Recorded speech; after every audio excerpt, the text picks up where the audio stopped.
भारतीय गणित की जड़ें आमतौर पर 16 सूत्रों में खोजी जाती है जो स्रोत सूत्रों के परिशिष्ट हैं। इसने वैदिक यज्ञ वेदियों के निर्माण के लिए सुझाव दिए जिन्हें केवल रूलर और कंपास की मदद से बनाया जा सकता था। चिकित्सा विज्ञान की शाखा का प्रतिनिधित्व इस समय के दो महत्वपूर्ण विद्वानों चरक और सुश्रुत ने किया। चरक संहिता को 8 भागों में विभाजित किया गया है जिनमें से प्रत्येक भाग में विभिन्न रोगों, उनके निदान, इलाज, औषधियों और अन्य संबंधित दार्शनिक मुद्दों पर चर्चा की गई है। सुश्रुत संहिता में विभिन्न प्रकार की शल्य चिकित्सा के माध्यम से शरीर के विभिन्न अंगों के रोगों के उपचार का वर्णन है। सुश्रुत ने अपने कार्य में प्लास्टिक सर्जरी के सभी सिद्धांतों अर्थात सटीकता, परिशुद्धता, मितव्ययिता और रक्त स्थिरता का वर्णन किया है। उदाहरण के लिए कटी हुई नाक, राइनोप्लास्टी का पुनर्निर्माण वर्णित है। पशु चिकित्सा विज्ञान ने भी प्रगति की। हस्त आयुर्वेद हाथियों के रोगों को ठीक करने का कार्य है। शालिहोत्र द्वारा रचित अश्वशास्त्र अश्व विज्ञान पर आधारित एक कृति है। रसायन एवं धातु विज्ञान में नागार्जुन एक रसायनज्ञ और धातु विज्ञानी थे। उन्होंने रस चिकित्सा का आविष्कार किया। रोगों के उपचार में पारा और लोहे के उपयोग का उल्लेख वराहमिहिर द्वारा किया गया है। महरौली लोहा स्तंभ अत्यधिक विकसित धातु विज्ञान को इंगित करने के लिए एक महत्वपूर्ण सबूत है।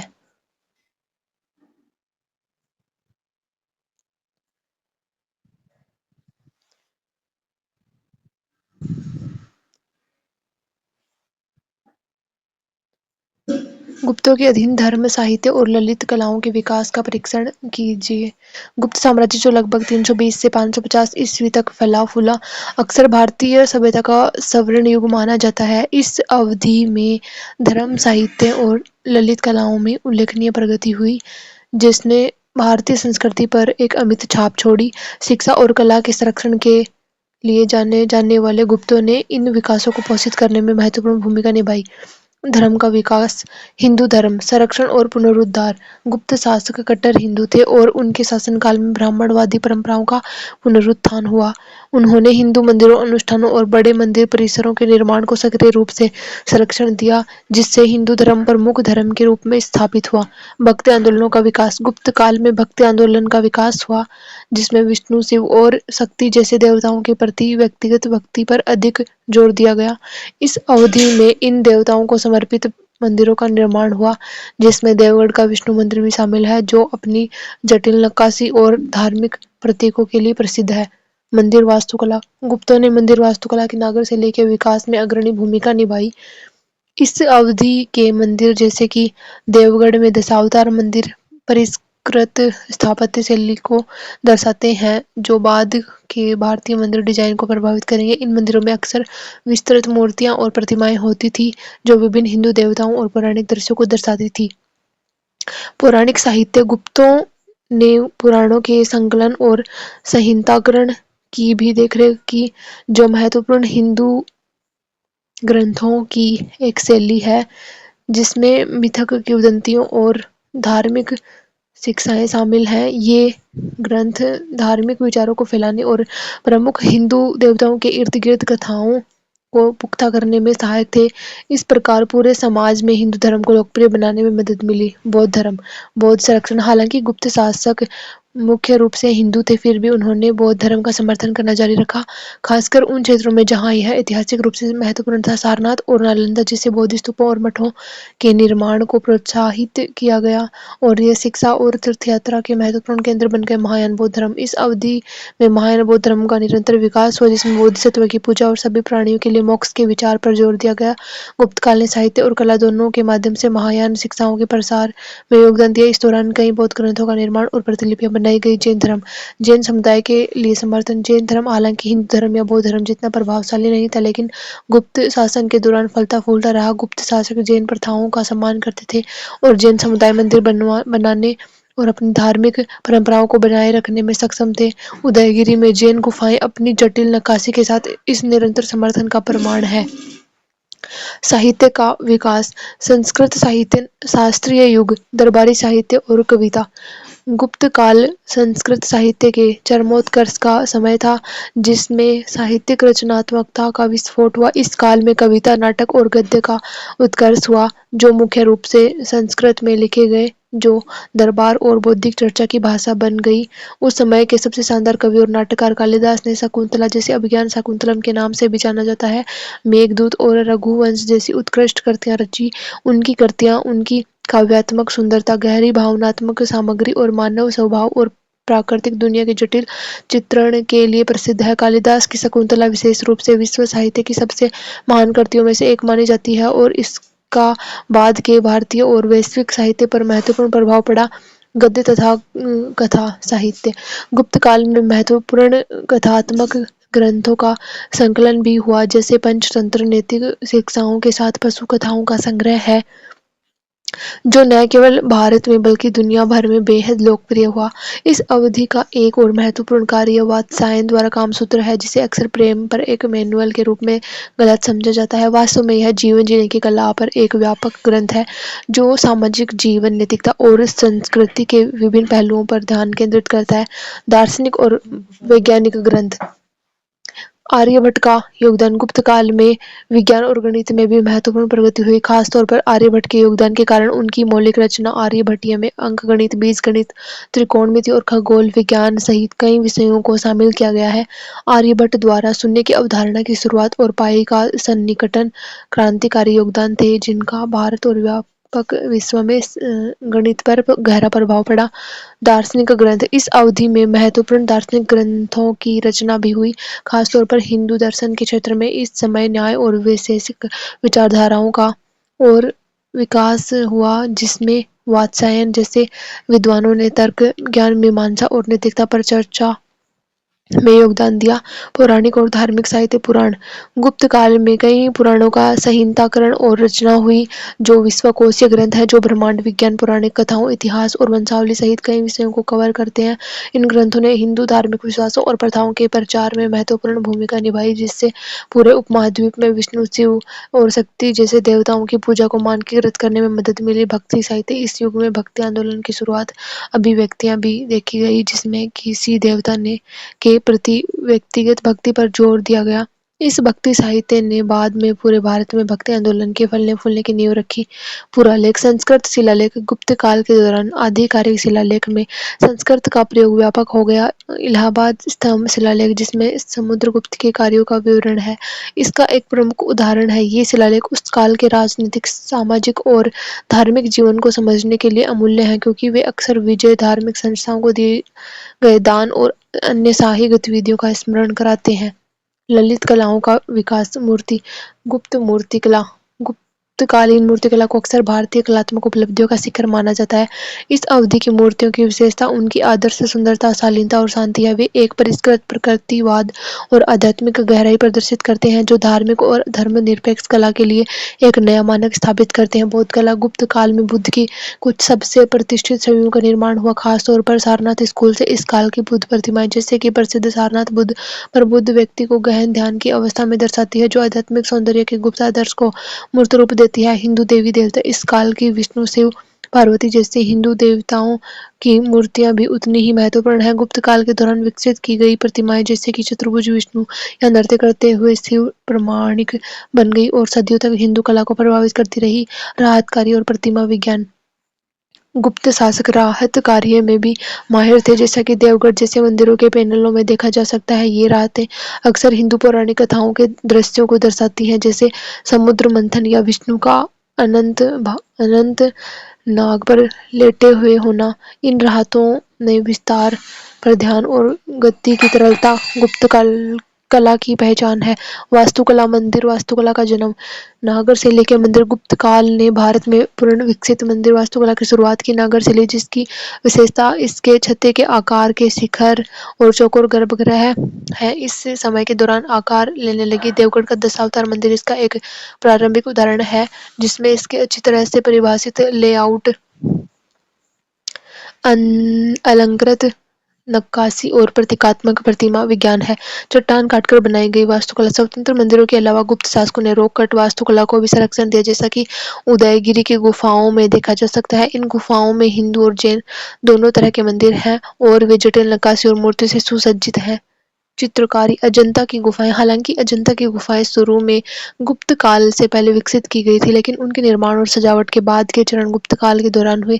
इन गुफाओं में भित्ति चित्र जो जातक कथाओं और बुद्ध के जीवन के दृश्यों को दर्शाते हैं, उनके चमकीले रंगों, प्रकृतिवाद और कथात्मक गुणवत्ता के लिए प्रसिद्ध है। अजंता की पेंटिंग भारतीय भित्ति चित्रों के सबसे शुरुआती जीवित उदाहरणों में से कुछ हैं और गुप्त युग की दृश्य कलाओं की महारत को प्रदर्शित करती हैं। मुद्रा शास्त्र। सोने और चांदी के सिक्के। गुप्त शासकों ने बड़ी संख्या में सोने के सिक्के जारी किए, जिन्हें दिनार के नाम से जाना जाता है, जो अपनी उत्कृष्ट शिल्पकला और जटिल डिजाइन के लिए प्रसिद्ध है। इन सिक्कों पर अक्सर राजा को विभिन्न अनुष्ठान करते हुए या देवता के रूप में दर्शाया जाता था, जो धार्मिक प्रतीकात्मकता के साथ शाही शक्ति के एकीकरण को दर्शाता था। उदाहरण के लिए समुद्रगुप्त और चंद्रगुप्त द्वितीय के सिक्कों में राजा को योद्धा, संगीतकार या दैवीय व्यक्ति के रूप में दर्शाया गया है, जो गुप्त मुद्रा शास्त्र की कलात्मक और प्रतीकात्मक परिष्कार को दर्शाता है। गुप्त काल भारत में सांस्कृतिक उत्कर्ष का स्वर्णिम काल था, जिसमें धर्म, साहित्य और ललित कलाओं में महत्वपूर्ण विकास हुआ। गुप्तों द्वारा हिंदू धर्म को संरक्षण देने के साथ साथ बौद्ध धर्म और जैन धर्म को समर्थन देने से इस काल की धार्मिक विविधता और समृद्धि में योगदान मिला। संस्कृत साहित्य ने नई ऊंचाइयों को छुआ, जिसमें कालिदास और अन्य विद्वानों की कृतियों ने साहित्यिक उत्कृष्टता के मानक स्थापित किए। ललित कलाओं में गुप्त मूर्तिकला, मंदिर वास्तुकला, चित्रकला और मुद्रा शास्त्र ने सौंदर्य, आध्यात्मिकता और तकनीकी महारत का सामंजस्यपूर्ण मिश्रण दर्शाया। गुप्त काल की सांस्कृतिक उपलब्धियों ने न केवल युग को परिभाषित किया, बल्कि भारतीय सभ्यता के भविष्य की नींव भी रखी, जिसने भारतीय उपमहाद्वीप और उससे आगे की पीढ़ियों को प्रभावित किया।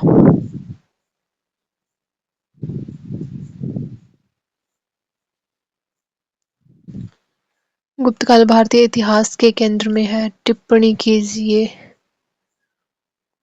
गुप्त काल, जिसे अक्सर भारत के स्वर्णिम के रूप में जाना जाता है, भारतीय इतिहास में एक महत्वपूर्ण स्थान रखता है और इसकी केंद्रीयता कला साहित्य में इसके उल्लेखनीय योगदान के माध्यम से स्पष्ट है।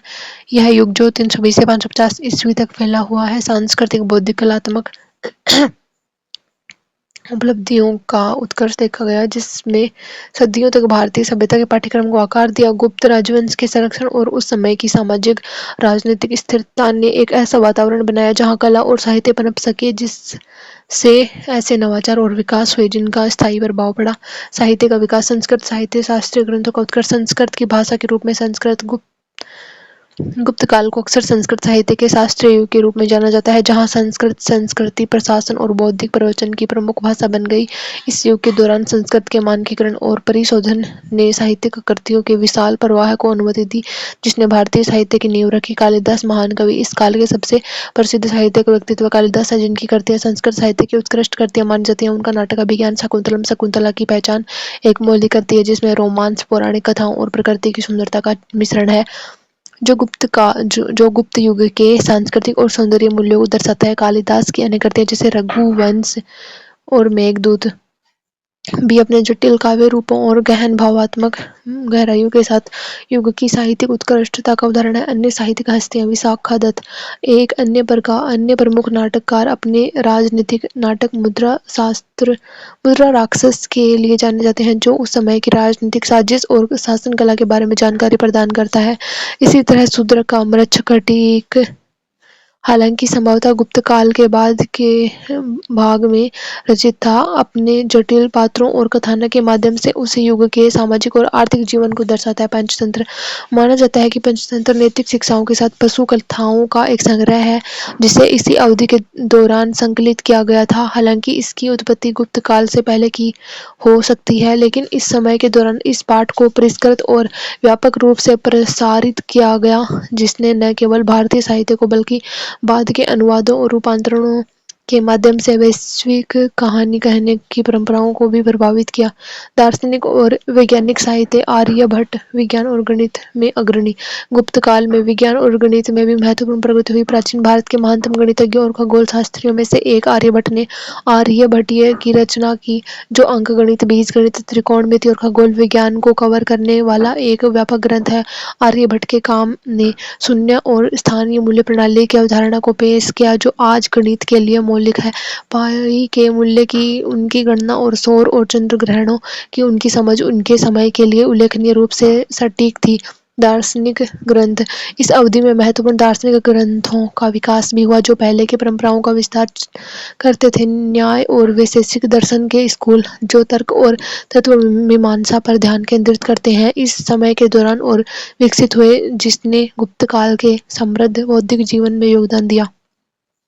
پتنجلی کے یوگ سوتر جیسے گرنتھ حالانکہ پہلے سے ہی اتپن ہوئے تھے، گپت کال کے دوران ادھین اور وستار کیے گئے، جس نے ہندو وچاروں کے وکاس کو پربھاوت کیا۔ دھارمک ساہتیہ پران اور مہاکاویہ پران گپت کال کو پرانوں کی رچنا اور سنہتاکرن کے لیے بھی جانا جاتا ہے، جو گرنتھوں کی ایک شیلی جس میں پورانک کتھائیں، برہمنڈ، وگیان کی ودنتیاں اور دھارمک پرتھائیں شامل ہیں۔ ان گرنتھوں نے اپ مہادویپ میں ہندو دھارمک مانیتاؤں اور پرتھاؤں کے پرسار میں مہتوپورن بھومکا نبھائی۔ وشنو پران، بھاگوت پران اور متسیہ پران کچھ ایسے اداہرن ہیں جو اس اودھی کے دوران رچے گئے یا اپنے انتم روپ میں پہنچے۔ مہابھارت اور رامائن: حالانکہ مانا جاتا ہے کہ رامائن اور مہابھارت کی رچنا پہلے ہوئی تھی، لیکن ان کی مૌکھک پرمپراؤں کو مانکیکرت کیا گیا اور گپت کال کے دوران آج کے روپ میں لکھا گیا۔ گپت شاسکوں، وشیش روپ سے سمدر گپت نے اکثر ان مہاکاویوں کے پاتروں اور وشیوں کو جوڑا، جو ان گرنتھوں کے ساتھ گہرے سانسکرتک سمبندھ کو درشاتا ہے۔ پورا لکھ: سنسکرت شیلا لیکھ: گپت کال کے دوران آدھیکارک شیلا لیکھوں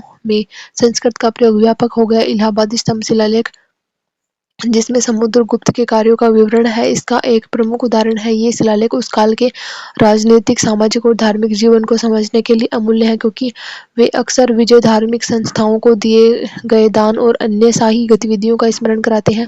للت کلاؤں کا وکاس: مورتی کلا بھارتیہ کلا کا شکھر۔ گپت مورتی کلا: گپت کال اپنی مورتی کلا کے لیے پرسدھ ہے، جس کی وشیشتا پرسکرت پرکرتی واد اور آدرش سوندریہ ہے۔ اس یگ میں ہندو، بودھ اور جین دیوتاؤں کی کچھ سب سے پرتشٹھت چھویوں کا نرمان ہوا۔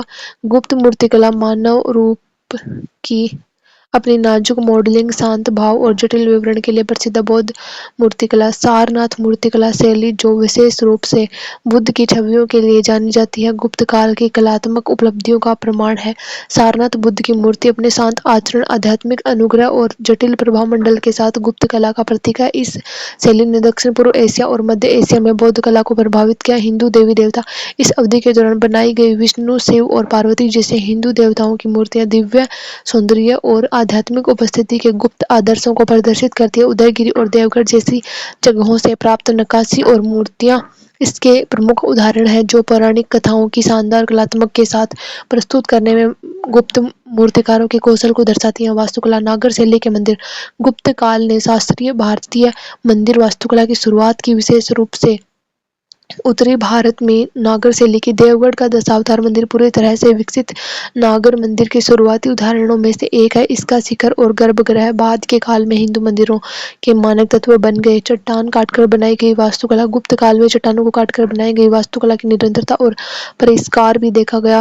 مدھیہ پردیش میں ادے گری گپھائیں، جن میں ہندو دیوی دیوتاؤں اور پورانک درشیوں کی جٹل نقاشی ہے، اس کا ایک الیکھنیہ اداہرن ہے۔ ان گپھاؤں نے نہ کیول دھارمک ادیشوں کی پورتی کی، بلکہ پتھر کو مادھیم کے روپ میں استعمال کرنے میں گپت کاریگروں کی مہارت کو بھی پردرشت کیا۔ پینٹنگ: اجنتا بھیتی چتر: اجنتا کی گپھائیں۔ حالانکہ اجنتا کی گپھائیں گپت کال سے پہلے وکست کی گئی تھیں، لیکن ان کی سجاوٹ کے بعد کے چرن اس یگ کے دوران ہوئے، وشیش روپ سے گپت پربھاؤ کے تحت۔ اجنتا کے بھیتی چتر بھارتی چترکلا کے سب سے شروعاتی اور بہترین اداہرنوں میں سے ہیں، جو اپنے چمکیلے رنگوں، ابھیوینجن آکرتیوں اور جیون اور پورانک کتھاؤں کے وسترت چترن کے لیے جانے جاتے ہیں۔ وشے وستو اور تکنیک: اجنتا کے بھیتی چتر جاتک کتھاؤں، بدھ کے پچھلے جنم کی کہانیاں، شاہی جلوسوں اور روزمرہ کی زندگی کے درشوں کو درشاتے ہیں، جو گپت کال کے ساماجک اور دھارمک جیون کی جانکاری دیتے ہیں۔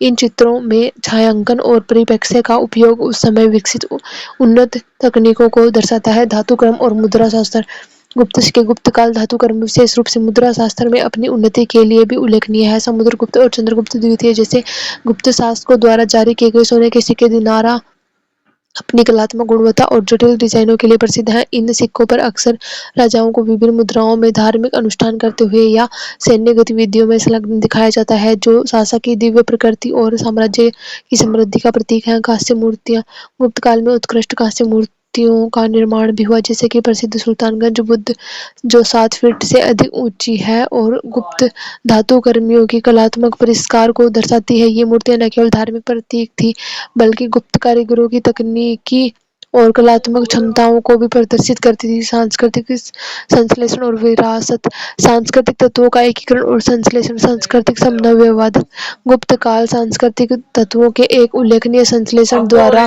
चिन्हित किया गया था, जिसमें कुषाण और सातवाहन जैसे पूर्ववर्ती राजवंशों के साथ साथ मध्य एशिया और हेलेनिस्टिक दुनिया के प्रभावों के साथ स्वदेशी भारतीय परंपराओं को एकीकृत किया गया।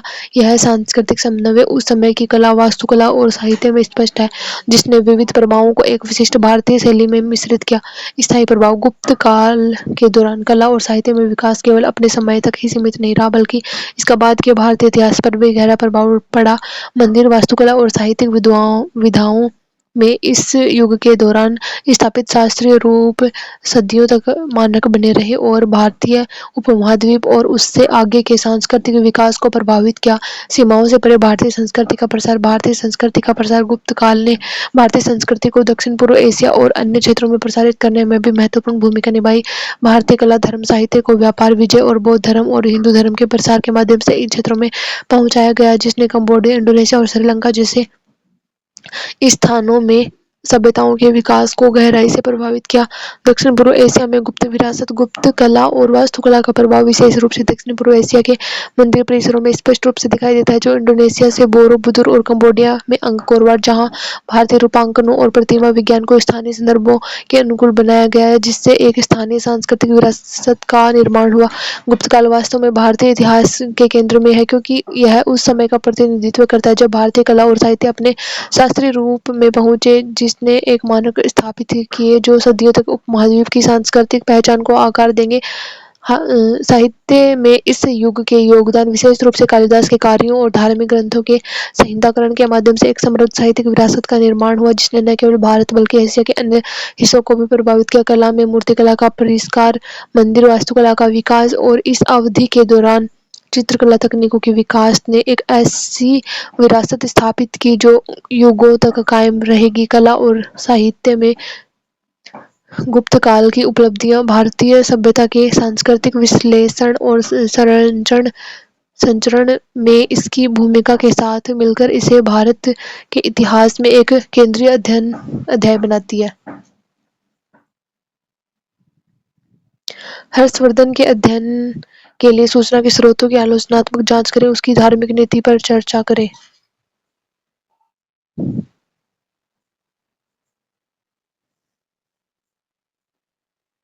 हर्षवर्धन वंश का अंतिम और महानतम शासक था। उसने 606 से 647 ईस्वी के बीच शासन किया।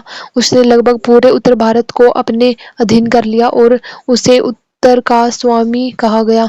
उसके साम्राज्य का विस्तार 606 और 612 ईस्वी के बीच उसने उत्तरी भारत के अधिकांश भाग, पंजाब, उत्तर प्रदेश, बंगाल, बिहार और उड़ीसा को अपने नियंत्रण में ले लिया और शिलादित्य की उपाधि धारण की। वेनसांग ने वर्णन किया कि हर्ष ने अपने शासन के पहले 6 वर्षों के भीतर पूरे देश पर विजय प्राप्त कर ली थी। हालांकि इस कथन को गंभीरता से नहीं लिया जाना चाहिए। हर्ष ने उत्तर भारत पर भी पूरी तरह से कब्जा नहीं किया था और न ही उसके युद्ध और विजय उसके शासन काल के पहले 6 वर्षों तक सीमित थे। हर्ष ने सबसे पहले बंगाल पर आक्रमण किया। अभियान बहुत सफल नहीं रहा, क्योंकि साक्ष्य साबित करते हैं कि शशांक ने 637 ईस्वी तक बंगाल और उड़ीसा के बड़े हिस्से पर शासन करना जारी रखा। शशांक की मृत्यु के बाद ही हर्ष अपने मिशन पर सफल हुआ। हर्ष ने जालंधर और संभवतः कश्मीर के राजाओं पर भी प्रभाव डाला। पश्चिम भारत में हर्ष के प्रारंभिक संबंध वल्लभी के शासकों के साथ सौहार्दपूर्ण थे, लेकिन जल्द ही मालवा दोनों के बीच विवाद का कारण बन गया और इसलिए उसे अपना ध्यान पश्चिम भारत की ओर मोड़ना पड़ा। اس کے परिणाम स्वरूप वल्लभी शासक धुर्वसेन द्वितीय की पराजय हुई और उसे सामंती जागीरदार का पद स्वीकार करना पड़ा। वल्लभी के साथ उनकी शत्रुता एक वैवाहिक गठबंधन के माध्यम से समाप्त हो गई। नेपाल पर हर्ष की विजय के बारे में राय अलग अलग है। नेपाली शिलालेख में उल्लिखित युग को हर्ष का युग माना जा सकता है, इसलिए हम कह सकते हैं कि उसने संभवतः नेपाल को अपने अधीन कर लिया था। हर्ष अपनी पूर्वी अभियान में भी सफल रहा। एक चीनी विवरण में उन्हें 641 ईस्वी में मगध का राजा बताया गया है। कामरूप के राजा भास्कर वर्मन उनके अधीनस्थ सहयोगी थे। बंगाल और पूर्वी भारत के अन्य भागों में उनके अभियान में अंश ने उनकी मदद की। इससे उन्हें बंगाल और उड़ीसा पर नियंत्रण पाने में मदद मिली। वह उत्तर पश्चिम में सिंध के शासक के विरुद्ध भी विजयी रहा। दक्षिण में नर्मदा वह सीमा थी जिसके पार पुलकेशिन द्वितीय शासन कर रहा था। डॉक्टर के एम पंडिकर बताते हैं कि हर्ष का साम्राज्य पूर्व में कामरूप से लेकर पश्चिम में कश्मीर तक तथा उत्तर में हिमालय से लेकर दक्षिण में विंध्य तक फैला हुआ था। लेकिन डॉक्टर आर.सी. मजुमदार ने इस दृष्टिकोण का जोरदार खंडन किया है। उन्होंने कहा है कि हर्ष के साम्राज्य में केवल पूर्वी पंजाब, उत्तर प्रदेश, बिहार, पश्चिम बंगाल, उड़ीसा शामिल थे। हालांकि उत्तर भारत में उनके पड़ोसी राज्यों द्वारा उनकी शक्ति को मान्यता दी गई थी, जैसा कि वल्लभी, कच्छ और कामरूप के शासकों के मामले में था।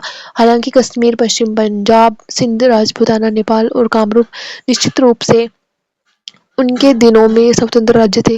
फिर भी हर्ष को एक शक्तिशाली सम्राट माना जाता है, जो निश्चित रूप से महान गुप्तों के पतन के बाद उत्तरी भारत के एक बड़े हिस्से को एकता प्रदान करने में सफल रहा।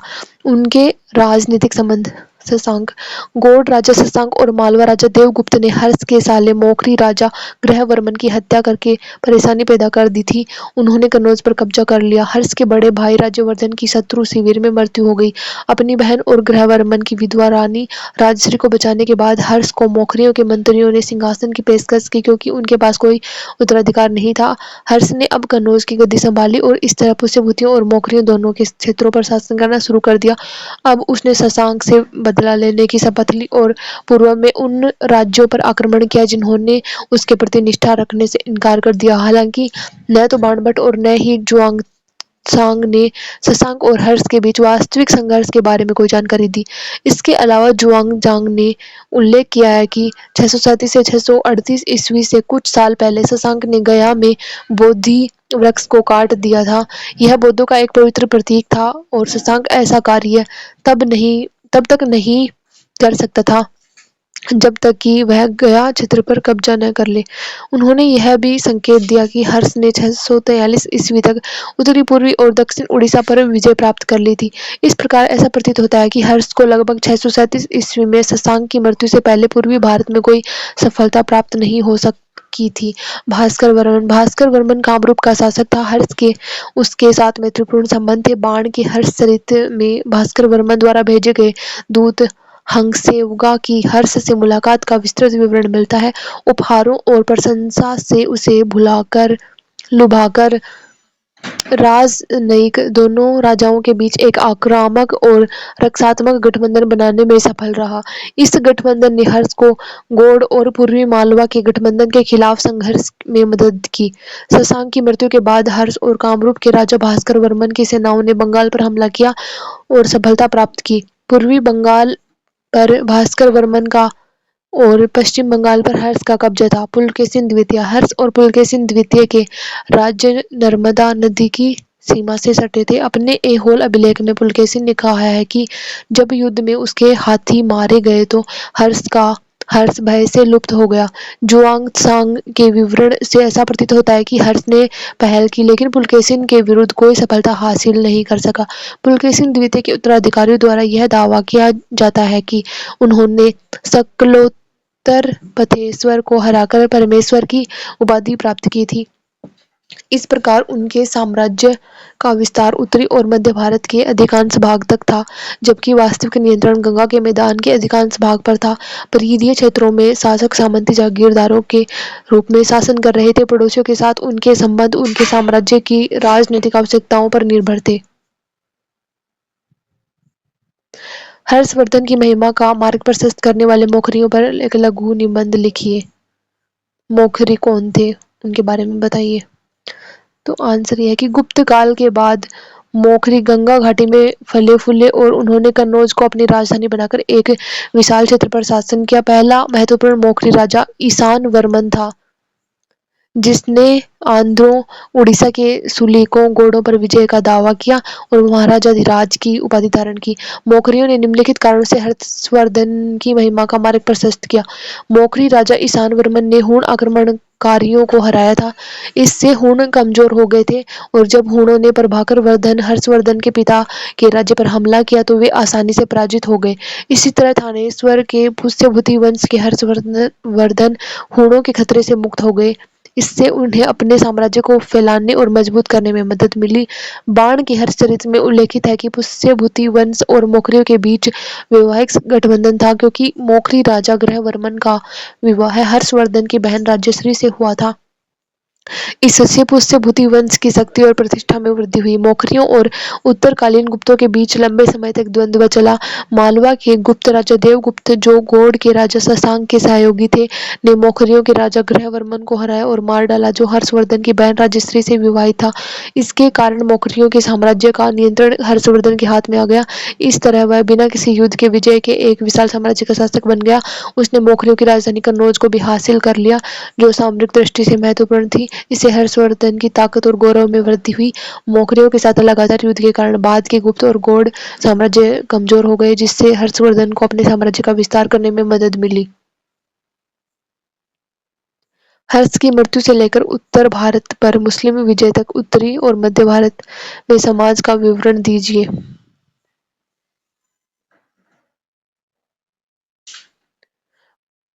प्रारंभिक मध्यकाल में उत्तरी और मध्य भारत के समाज का विवरण।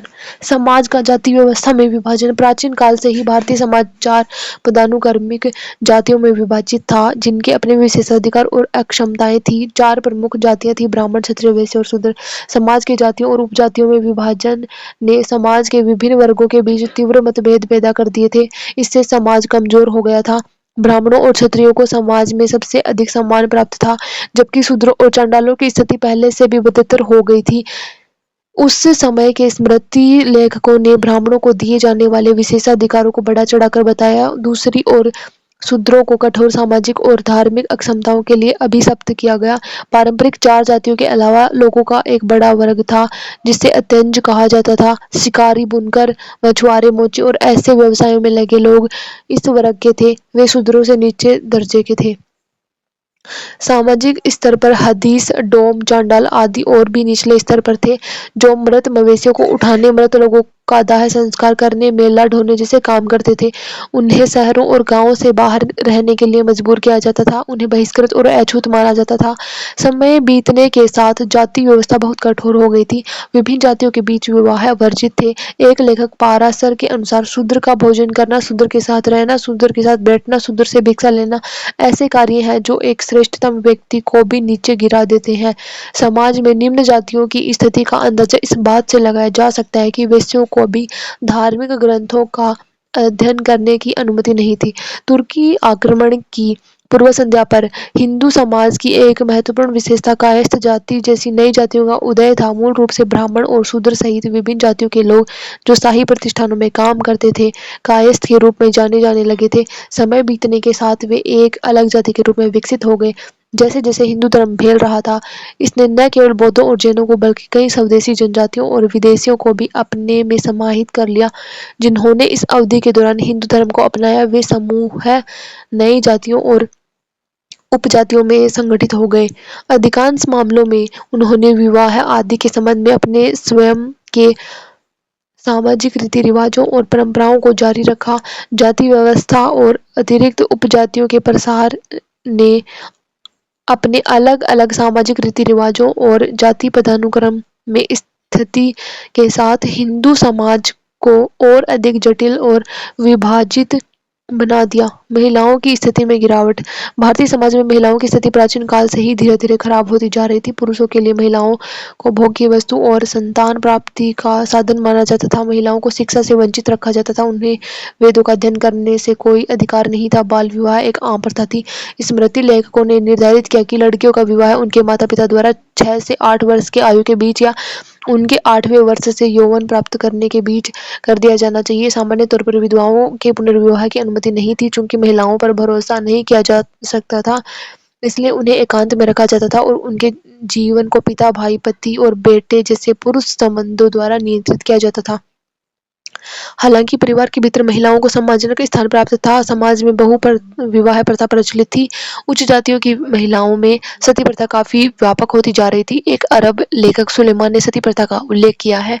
उनके अनुसार राजाओं की पत्नियां कभी कभी अपने पतियों की चिता पर जल जाती थी। हालांकि यह विकल्प पत्नियों पर छोड़ दिया जाता था। सामंतवाद का उदय भारतीय उपमहाद्वीप में तुर्की आक्रमण की पूर्व संध्या पर सबसे उल्लेखनीय सामाजिक, आर्थिक और राजनीतिक घटनाओं में से एक था। सामंती समाज की सामान्य विशेषता यह थी कि जो लोग बिना काम किए जमीन से अपना भरण पोषण करते थे, वे समाज के प्रमुख स्थान रखते थे। समाज का सामंतीकरण एक वर्ग के लोगों की बढ़ती शक्ति के कारण हुआ था, जिन्हें सामंत, रोता आदि कहा जाता था। उनमें से कुछ सरकारी अधिकारी थे, जिन्हें नकद वेतन के बदले राजस्व देने वाले गांव दिए गए थे। कुछ अन्य पराजित सरदार और उनके समर्थक थे, जो सीमित क्षेत्रों के राजस्व का आनंद लेते रहे। सैन्य साहसी, स्थानीय वंशानुगत सरदार और आदिवासी या कबीले के नेता भी इस अवधि के दौरान प्रचलित सामंती समाज के घटक थे। सामंती सरदारों को राज्यों में शामिल किया गया था। उनके कार्यभार अगली पीढ़ियों को सौंपे गए और उन्होंने वंशानुगत जागीरों का स्वरूप ग्रहण कर लिया। वंशानुगत सरदारों ने धीरे धीरे सरकार के कई कार्यों को संभालना शुरू कर दिया। वे कानून और व्यवस्था बनाए रखते थे, राजस्व का आकलन और संग्रह करते थे और न्याय करते थे। सामंती समाज के विकास ने भारतीय सामाजिक राजनीतिक व्यवस्था पर विनाशकारी प्रभाव डाला। सामाजिक रूप से सामंती वर्ग अपने किराएदारों के परजीवी शोषक का प्रतिनिधित्व करता था।